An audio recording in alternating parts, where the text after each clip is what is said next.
Well, welcome. You're listening to Sports Econ 101, the show where we discuss sports topics from a business perspective. I'm your host, Edward Brown, along with my various co-hosts, Vern Glenn, FP Santangelo Jr., and Russell Jackman. At each commercial break, we're going to ask a sports trivia question. And again, today's trivia theme is more hard baseball questions. All right. You'll enjoy them, I think. All right, so when we come back, we got a lot of various topics. I have a few here. I know Vern wants to talk about March Madness, of course, because there's been some exciting stuff going on there. Leah Thomas gets booed, and the second place winner gets cheered at the NCAA swimming. That's interesting. Brittany Griner, is she still in Russia? Oh, yeah. She's yeah. going to be in Russia for a long time. Wow. Don't pack a vape pen. Well, what's that? Don't pack a vape pen. Yeah. On your trip to Russia next time. Yeah, that's the thing is you go to foreign countries, you got to know, what's allowed and what's not. Yes. Phil Mickelson, this is the first time in 34 years or something that he's not playing in the Masters. 1994. Yeah. Okay. Oh, well, that's 28 years. There we go. Okay. Deshaun Watson to the Browns. In fact, there's been a few big trades in this last week, hasn't there? Yeah, things have been busy. And Jimmy Garoppolo is still a 49er. For now. And, that's right. Matt Ryan goes to the Colts. All these big contracts going on. Let's see here. And good old LeBron passed Moses Malone, Karl Malone for second place in scoring, but some of the fans were not impressed. I want to hear you guys' comments on various topics that were brought up on that. All right, this segment of Sports Econ 101 is sponsored by Pacific Private Money, still providing mortgage investments yielding over 6%. Check them out at pacificprivatemoney.com. Stay with us. We are going to be right back. Welcome back to Sports Econ 101. Edward Brown, Vern Glenn, FP Santangelo Jr., and Russell Jackman here. All right, Vern, let's start it off. The March Madness. March Madness, and this show emanates from the Bay Area. March Madness is the round of Sweet 16 as we record this show.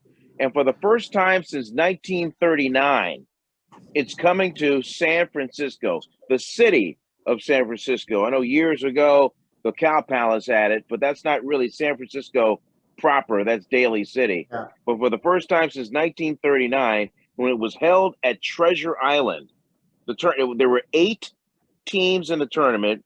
It was won by Oregon. They weren't the Oregon Ducks at the time. They were called the Oregon Webfoots. 1939. So it's coming here, and there's a lot of side stories. We have Eric Musselman, the coach of the Arkansas Razorbacks, coming to Chase Center, the former Warriors head coach. That's a little intrigue. Mike Krzyzewski is coming with the Duke Blue Devils. Gonzaga. Wish the Dons had made it. I wish the Dons had been able to make it. That would have made it. Oh, that would have been really exciting.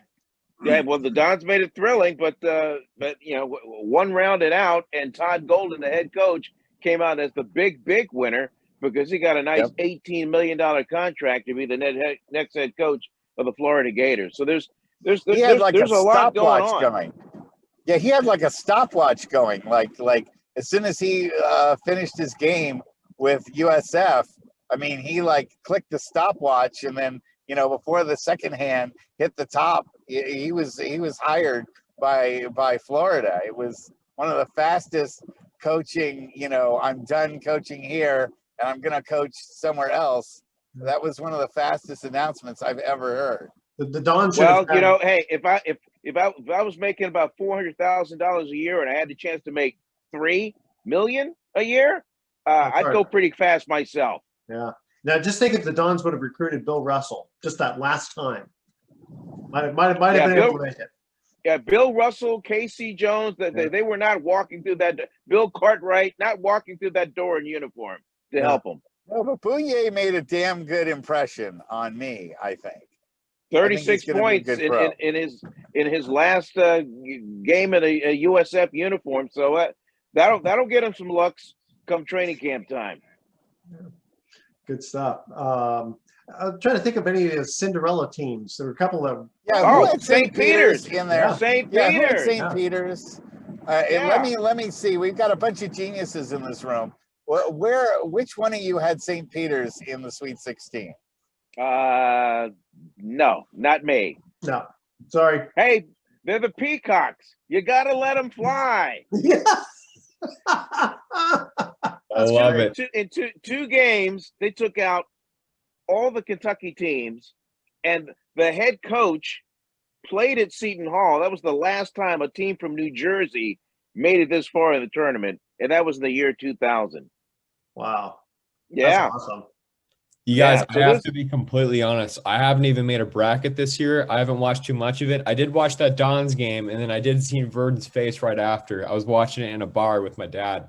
So it was really cool to see Vern on TV after break that down. It was really cool. I was like, yeah, let's go, Vern. So I was cheering on Vern more than anybody in this we always cheer Vern on. Yeah, but I have to say, guys, I'm probably in the minority in this, but I haven't watched too much of the basketball tournament. But so far, I mean, the stories coming out of it have been really cool. And plus, the cheerleader saving the game. Getting that Cassidy Cerny from Indiana. Yeah, they couldn't get the ball off the top of the backboard, and so she just jumped on the shoulders of her partner, and she retrieved the ball. In fact, she's making T-shirts out of that now, trying to monetize what she did. Why not? But money.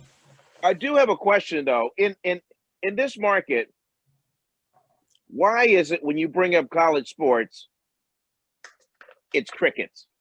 Well, let me break it down from you from a data analysis point. So I'd always ask for our ratings when we'd have a college guest on KMBR, one of the biggest radio stations in the country, just from a Watts perspective, the reach. And it would actually get crickets. You're right. Wow. It wouldn't even move the ticker a little bit. And I just don't think that as Californians, we really care about college sports unless it has to do with the USC Trojans for whatever reason. I think it was just that run Pete Carroll really went on. But for me, I've always loved college sports. I always think it's cool. But if there's a better product, like right down the street, and we're very blessed here in the Bay Area to have some of the best sports teams in the world, including LA sports teams too, with the best superstars always come to California, why not pay your money and pay more attention to the professional sports teams? And that's the way I kind of always thought about it. Yeah, I've been around here a long time, and it just looks like just for whatever reason, whatever season, the pro teams drive the bus. Absolutely. They would tell us don't have anybody on to talk college basketball. And then the only person that could get away with it was Tom Tolbert because, Arizona Wildcat guy, huge basketball guy. So, yeah, it's very interesting demographic here in California. We do not care about college sports, but then you go anywhere else in the country, it's huge. Absolutely huge. Yeah. I mean, look at the stadiums, Oklahoma and all these ones, they pack 100,000 people in. Just ridiculous. Mm-hmm. So let's see here. Let's stay with basketball for a minute here. This is sort of a non-basketball story, but so Brittany Griner, she's still stuck in Russia, and is the United States trying to negotiate to get her back? I mean, what have you heard about that? Great timing for that. Yeah. Well, we have one counselor on the show, but what I do know is that counsel is trying to distance herself from two other Americans who have also been detained by Russian. One a businessman accused of espionage, and then there is another one being held. I'm not sure what the charge is, but they're trying to distance herself from the other two Americans, and right now they're trying to target sometime late May to try and get her out. But as this conflict escalates between Russia, Ukraine, the United States, boy, I don't see a smooth transition. Now, I don't know a lot about the law, but I mean, we got Mr. Jackson. Well, they'll probably use it as a bargaining chip. Yes, here's my bit of free legal advice for today for everybody that's listening. Take Russia off your vacation list. Okay, don't travel to Russia anytime soon. Probably while Putin is in charge. Find some other country on the face of this earth as a place to go and vacation to. And I think we need to bring up, guys, that Brittany Griner went over to Russia to play basketball over there because actually, that's how they earn money. That's where the big money is. Yeah, that's where the big money is for women's basketball. They really like it over there. And I think it was paid double for what she made in the WNBA. Yeah.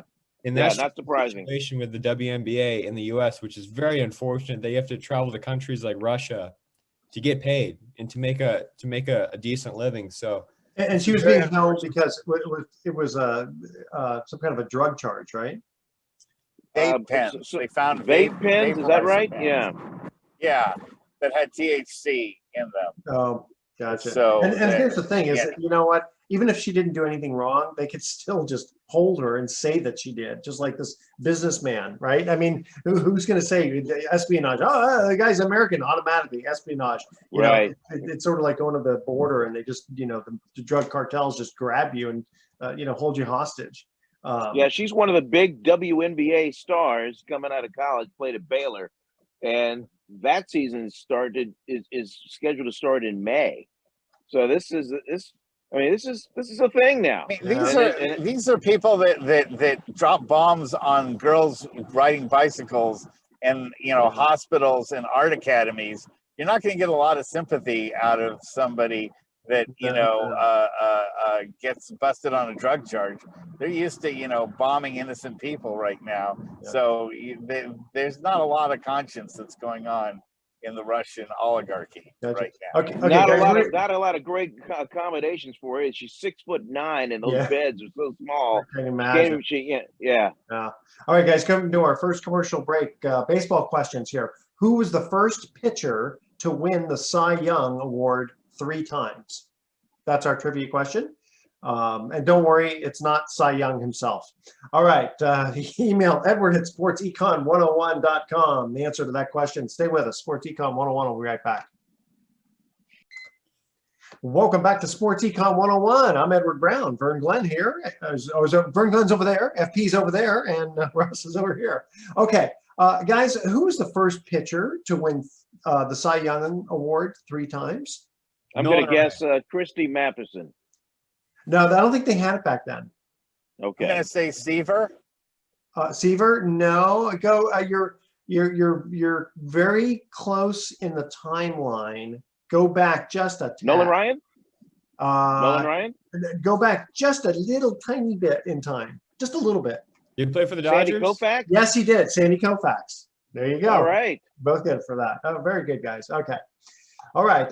Moving on here. Let's stay with basketball for just a minute. You know, I really appreciated there was a little snippet showing Juwan Howard consoling a Tennessee player after Michigan upset Tennessee.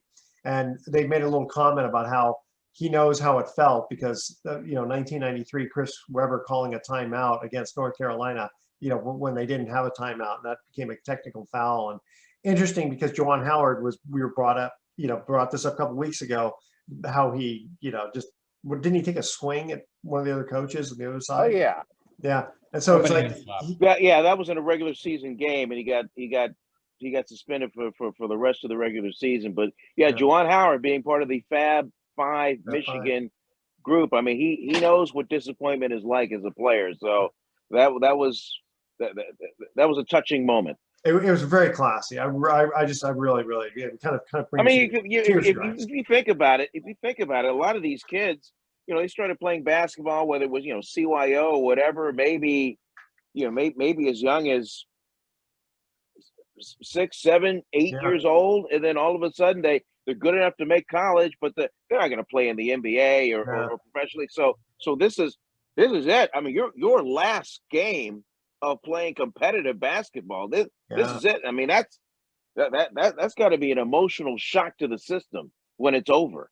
Yeah, I can imagine that. Yeah, wow. Let's see here. So again, more basketball. LeBron passing Karl Malone for second place in scoring. But a lot of fans went on Twitter, et cetera, to say they weren't impressed with their comments there. So Malone and Jabbar didn't come right out of high school, and LeBron had a lot of 3-pointers, and he was fed the ball a lot more. These are the various comments that people were making, and I mean, it actually has some. You know, how many games has LeBron played compared to, you know, Malone? Well, I mean, how can you blame LeBron James? I mean, he's Oh, no, just you a don't blame product him. of the times Yeah. and the way the game is played and the rules change. And I mean, he's yeah, he was born in the era of the 3-pointer, and Yeah. yeah, best player on the best team takes the most shots. So And that's then that's just kind of the way it is. well, the part about the ball being fed to him. I mean, we always heard Stockton to Malone, right? But Jabbar, I mean, you also had Magic Johnson, you had Worthy, and some other good players. So I don't know how many times he was quote fed the ball. Didn't No, seem- it's funny, guys. Well, when he was Lou Alcindor, he was Yeah. fed the ball, and Lou Alcindor came up at a time where you couldn't dunk in college, Yeah. and he played 3 years UCLA, and then he goes on and top draft pick of the Milwaukee Bucks. Yep. Leads him to an NBA title, then goes on and is traded to the Los Angeles Lakers. By the way, there's a great HBO series based on the rise of the Lakers Showtime of the watch that. 1980s. Yeah, yeah, Okay. but hey, it is what it is. I mean, rules are rules, and the rules change, Yeah. and yeah, I mean, you could knock him for that, but what's he going to do? Just stop playing? Stop taking as many shots? He's trying to win the game. No, exactly. I mean, And LeBron has the titles to go along with it. It's not Yeah, just he's got rings. that Yeah. he's a scorer. No, that's true. He's got it's titles interesting. from 3 different teams. You're thinking about the 80s with the Lakers, and I remember hearing that, and I think they was even on like Sports Illustrated where they had I think it was, if I'm not mistaken, I think wasn't it 1979 when Larry Bird and Magic Johnson Yes. NBA, and they basically and that coincided with the NBA adopting the 3-point shot. I believe Correct. Chris Ford was the first one to make a 3-pointer from the Celtics. Okay. Correct. And they had said that they kind of quote saved basketball because apparently it was on a decline. When did they come back to? Oh, I guess in the pros you could always dunk, right? They didn't have any restriction on dunking in the pros. Oh, in the pros you could dunk. Yeah, could of always course. dunk, Yeah, okay. the pros, but in college for whatever reason, for a while they said you couldn't dunk. And it's funny because I in practice apparently you're not allowed to dunk. Remember, there was a guy a few years ago who got hit with a technical foul before the game even started because he was in warm-ups. He dunked the ball in college. Oh, in the layup line? Yeah. Jeez, that must have been a while ago. That's one of those. Wow. Now That's now we have dunking in the women's game. Fran Bolivia of Stanford will breakaway dunk, and I mean it's the dunk we see it every game, but as a guy that's height challenged, I marvel at it still. Oh yeah. Good. Go ahead, FP. I understand that, Vern. I thought it was funny, guys. So I saw on Twitter the argument evolve always as it does to Jordan versus LeBron. And then the haters always come at LeBron. He's one of the most polarizing figures in basketball for some reason. And he's really never done anything wrong off the court at all, besides just being kind of a cheese ball sometimes, as I like to call him. Yeah, just but Jordan was better than LeBron. Well, here's what the argument states, and this is one of the most convincing arguments. We could talk about Jordan going to college, and then we can also talk about Jordan quitting twice in his career. Once to play baseball, the other one to take a break from basketball. If he doesn't stop, maybe Jordan's in this conversation, and maybe if he comes out of high school, Jordan's in this conversation. So, the points total, it's very, like, don't take anything away from him. That shows consistency, and I think that's a great thing. Yeah. Right? But then you think about the legacy of other players and how great they were, and their points total isn't even that high, and they're still amazingly great players. So Pete does it Maravich. mean everything? It means something, but it doesn't mean everything. And I think that's where the argument kind of breaks down, where LeBron's the greatest ever because he has the second most points, and he's eventually going to have the first most points when it's all said and done. Yeah. That's going to be. As soon as LeBron wins 3 championships in a row and then wins another 3 championships in a row, that'll impress me. Well, remember now we don't have even one player in the NBA who's won 3 titles in a row. but wait a minute though. Hold on. LeBron actually could be said better because he won it with Miami and he won it with Cleveland. So rather than just have the same team win it, here's a guy who went to different teams and won it. I mean, And that's more impressive, actually. But I don't count that one. I don't count COVID season championships. No, okay, was not a that one. three-week But going back to championship, too. Cleveland, which they beat our Warriors. Hey, by the way, do you think anyone will beat Pete Maravich's college average? Didn't he average like 45 points a game? It was crazy. It's I don't crazy. think so. Not the way the game is played today. Yeah. Yeah. You know what I'm waiting for? What's I'm that? waiting for LeBron James to play with his son Bronny, Yeah. who's not too far away. As a fan, that'll be cool seeing a Sure. father-son on the court. Well, you had a Can't little. wait to see LeBron in Sacramento. It's going to be great. Yeah. Well, Vern, you had a little snippet on spring training with Dusty Baker and his son Darren. Yeah, wasn't that That cool? was- I that don't know if was you guys so saw that cool. clip. Yeah. Yeah. So, the story is, for those that don't know, Darren Baker, who here in the Bay Area is famously known for being the 3-year-old bat boy who went out to retrieve a bat during right. Game 5 of the World Series. Yes. Almost got trampled. JT JT Snow Snow. scooped him up as he crossed home plate to avoid him from getting hit. Dusty Baker, then the manager of the Giants, is just like, oh, just relieved the fact that his son, wasn't killed at home plate. 3 years old, that's pretty young to be a bat boy. And now, fast forward to today, that Darren Baker was a call-up by the Washington Nationals in a spring training game. He's an infielder, and he takes the lineup card to home plate and exchanges it with a shocked Dusty Baker, who comes in and they hug, they embrace. And Darren, he kept going. He had a couple of hits in that game. Yeah, the Washington game won that game over the Astros. He actually won that spring training game. Guys, I know Darren. He's one of the nicest kids of all time. He's got such a great attitude. He doesn't let that one moment define his life as maybe others would. He's his dad's #1 fan, which I think is the coolest thing. During the whole entire World Series this past year with Dusty coaching the Astros, he was rooting for the Astros. He was cheering for his dad to get that World Series ring. One of the best families there is in the sport. I wish them the best, and I really think that Darren's going to be a big leaguer one day and make his own legacy. So write that down. Cool. Very cool. You know what's cool? I've been to Dusty Baker's house up in Granite. He lives in Granite Bay, right outside of Sacramento, and his house looks like a museum. Oh my gosh, he's got these temperature-controlled closets in one of these rooms where he has all of this memorabilia, uniforms, bats, baseballs, and he's got pictures everywhere. It's real. It is. I felt really privileged to. Oh yeah. Well, yeah, because to especially visit him at the time that he one played. day. Yeah, there's so many famous players that played with him. Okay, guys, cut into our second commercial break here. Which of the following team?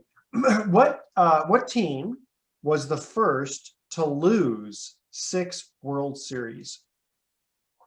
Which baseball team was the first to lose 6 World Series? That's our trivia question. Stay with us. Sports Econ 101. We'll be right back. Welcome back to Sports Econ 101. One more time, I'm Edward Brown, along with FP Santangelo Jr., Vern Glenn, and Russell Jackman. Second trivia question, which I wrote this down, because when I was looking this up, it had a bunch of teams, and that's like, obviously, I can't ask you guys that. So I'm just going to do it this way. Which team was the first to lose 6 World Series? The Yankees. Well, it's got to be Yankees or Red Sox. Got to be one of those two. Atlanta. No. Red Sox. I'm going to say Atlanta. Oh, you said the Red No. The New York Giants. Oh, New York The Giants. New York Giants. Oh, Yeah. okay. You guys were like really close vicinity-wise, geographic-wise. All right, let's see here. Moving on. So Deshaun Watson to the Browns. Whoa, yeah. And interestingly enough, right after he does that, the Cleveland Rape Crisis Center received more than 1,000 donations. And it's like, whoa. Okay, so he got criminally off the hook, but now there's 22 civil cases. Yeah, and again, I defer to the counselor that we have on the show. That's right, because the burden of proof is a lot easier on civil, right, Mr. Yeah, Jackman? how does that work, Mr. Jackman? You got the civil cases. Settlement. So what happens there? This one word, settlement. You'll never hear anything about these cases. They'll all be settled. There's enough money from Deshaun signing a new contract that he can just pay everyone to be quiet all the way around, and that's what's going to happen. There's the 95% of these cases settle, and everybody has a price, and Deshaun has the money to pay them to keep quiet, and he will. That's how that'll work. So what happens when number 23 comes out of the woodwork? Go ahead, FP. Well, I was just going to say he got a 5-year, $230 million deal after not playing football for an entire season, after all these allegations, after 22 people came out. Now, one person or two people, I can see a conspiracy there. Someone's trying to get money. We've seen it a million times from athletes, people in entertainment, A through Z. But 22 people, okay, that's crazy. I agree, FP. It's one thing between he said and she said, but when it's he said, they said, it becomes a lot harder to justify it. But Cleveland doesn't care. Cleveland doesn't care. And as soon as he, comes and throws a touchdown from being behind, the Cleveland Brown fans won't care either.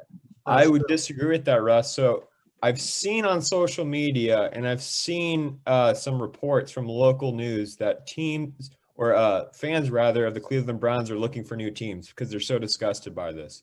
I've seen a mass exodus of Browns fans recently, not only because what they've gone through as Browns fans, but because they get rid of Baker Mayfield, arguably their best quarterback, in like 20 years.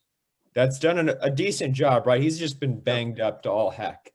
And he's underperformed a little bit, so there's some frustration there. But then they bring in this guy who hasn't even played in a year that you don't even know how he's going to do. And then he's got 22 allegations against him, which he's going to pay them all off.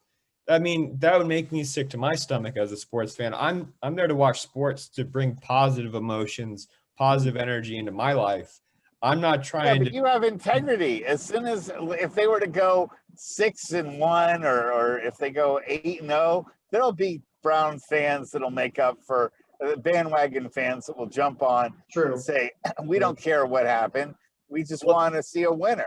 And let's it's take always it to the next level, though, then. Let's go into the locker room. If you're a teammate of Deshaun Watson, are you going to even respect that guy? Are you going to be able to look him in the eye? I know I wouldn't personally, and I know a lot of guys wouldn't. I mean, even during the Trevor Bauer situation in Los Angeles, a lot of guys also say, hey, I could be next. I could be the guy that, does something wrong, and I don't want to be a pariah. So I'm just going to, lower my head and it's all business. And once we're on the field, it's, all of that stuff doesn't matter. I've seen lots of players who, get arrested. Well, look at Michael Vick. Michael Vick came back get arrested and ended up for, look at right. How did that work out? Well, his teammates didn't like him for a while, and he had to earn back his trust. There's a big thing about that. So I mean, I'm just saying, like, if you're trying to win a Super Bowl, and that's the ultimate goal, as the Los Angeles Dodgers were trying to win the World Series when the Trevor Bauer incident happened, a lot of people didn't want Bauer back no matter what, even though that case is turning out to be, Bauer's actually going to be exonerated from everything. He's probably going to play baseball again. It just left such a bad taste and was such a distraction that he actually became not liked in the clubhouse. And I think Deshaun Watson, it's going to be a similar situation. He's going to get booed every single place he goes, like mercilessly booed. So it's going to be like the Cleveland Browns were America's team. Everybody was cheering for them. We want them to win because they've never won. Yeah. So now we don't give a crap about them, and we want them to lose at all costs. By week 4, everyone is going to forget about it. I'm sorry to say that, but people have very short memories, and if you're a winner, that makes your memory even shorter. Let me jump in. Let me jump in. And FP, I understand your takes, but I hate to say it, but Mr. Jackman is right. Here's what's going to happen. First of all, the Cleveland Browns, they're one of the franchises that have never won a Super Bowl. They're so starved for it. Yeah, they won an NFL championship, but not a Super Bowl. Yeah.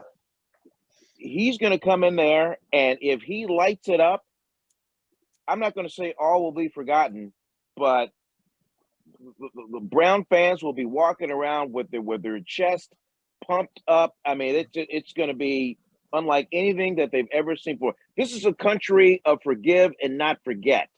And I have a feeling that is going to happen. Now, in the locker room, being a media guy, all those players are going to be told by mandate to not comment. If you want to talk about football questions, we'll talk about football questions. But anything about my teammate, my brother, Deshaun Watson, you're just going to have to take it up with Deshaun. That is what's going to happen. There definitely will be some fans who will they'll just say, "That's it, I'm writing them off." So there'll be definitely some both. But I think we will see that. It's one thing to hide behind a keyboard and press send, taking all kinds of shots because nobody's going to come after you. It's another thing to just say, "Well, I'm never going to watch them ever again." Yeah. And then once they get on a roll, guess what? In the confines of their home, they're watching the Cleveland Browns. Happens all the time, all the time. There's grandstanding, but how much do you hold yourself to that? Well, people are going to watch the product no matter what. I don't disagree with that, Vern. It's the NFL. You can have convicts out there playing a football game and people are going to watch it. It's football in America. The ratings will always show that. I just think that the Browns have had this gust of wind from a national media perspective and from a football fan perspective that everybody wanted them to win, and now they're going to be mercilessly booed. Well, look what happened with the Astros, right? After the cheating scandal, it's like everybody was rooting against them. Yeah, and they kind of used it as a chip on their shoulder, and they actually ended up going to the World Series again. So maybe one of those situations happens. But I think that it's going to cause some negativity. I think that if you're Browns management, and I'm sure they have meetings and discussions about this every day now on how they're going to handle it. The best way to handle it is just to take it straight on.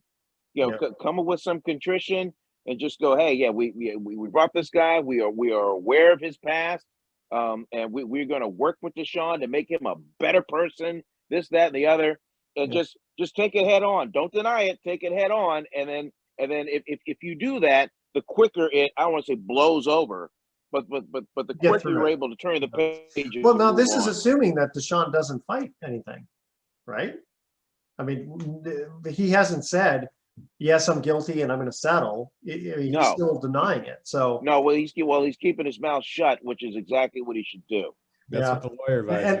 And we don't know what the NFL is going to do as far as suspension goes. NFL could suspend him a handful of games. And Russell, being the attorney on the panel here, is it? It's not my fault. I know, yeah. But from a civil standpoint, is it more likely than not? I mean, that's kind of what happened with OJ, right? He gets exonerated from criminal, but then he is found. It's not going to matter because it's all going to settle. You take my word on it, guys. None of these cases are actually going to see light. They're not going to go to trial on any of these things. Okay, how much? So you're guessing 22 settlements and 22 NDAs signed, correct? Yep. Each one for what? $1 million? Oh, it's more than $1 million. More special than the last. $1 million each. You think it'll be more than $1 million each? Vern? You'll never know. You'll never know. That'll all be. Yeah, Mr. Jackman's right. We'll never know. We'll never know the dollar amount ever. Unless somebody leaks and that's the way it'll be until he gets really old, and then either he decides to write a tell-all book, or he dies, and then the people that are around are going to write tell-all books about him. But we won't know for another 25, 30 years what the truth was to Deshaun Watson. That's the way it is about a lot of these sexual harassment cases. That's the way the system is on this. And without I don't know, didn't Trump and Stormy Daniels that kind of got let out of the bag on that one a lot faster, didn't it?